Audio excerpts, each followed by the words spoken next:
প্রধানমন্ত্রী শেখ হাসিনা প্রশিক্ষণপ্রাপ্ত ইমামদের জাতীয় সম্মেলনেও ফতোয়া দেয়া নিয়ে উদ্বেগ প্রকাশ করলেন। এ ব্যাপারে ইমামদের সতর্ক থাকতে বললেন তিনি।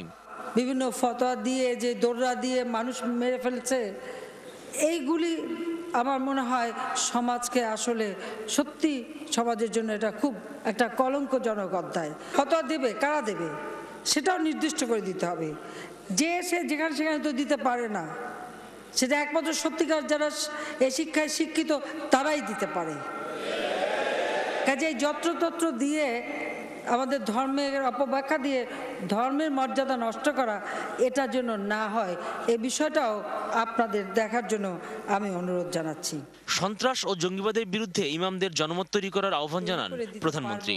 তিনি বলেন, যারা ধর্মের নামে রাজনীতি করছে তাদের মুখোশ খুলে দিতে হবে। এই ধর্ম নিয়ে কেউ যেন ব্যবসা করতে না পারে, জঙ্গিবাদ সৃষ্টি করতে না পারে এবং ইসলামের অপব্যাখ্যা দিয়ে যেন মানুষকে বিভ্রান্ত করতে না পারে, সেদিকটা আপনাদেরকে বিশেষভাবে দৃষ্টি দিতে হবে। ডিজিটাল পদ্ধতিতে কোরআন শরীফ তৈরির প্রক্রিয়া শুরু হয়েছে বলে জানালেন প্রধানমন্ত্রী। তিনি বললেন, আরবি, বাংলা ও ইংরেজি ভাষায় তৈরি কোরআন শরীফ ওয়েবসাইটে পাওয়া যাবে। আল্লাহই আমার জন্য যথেষ্ট। Sanjay Tarafdar, ATN news, Dhaka. এদিকে উচ্চ আদালতের নির্দেশে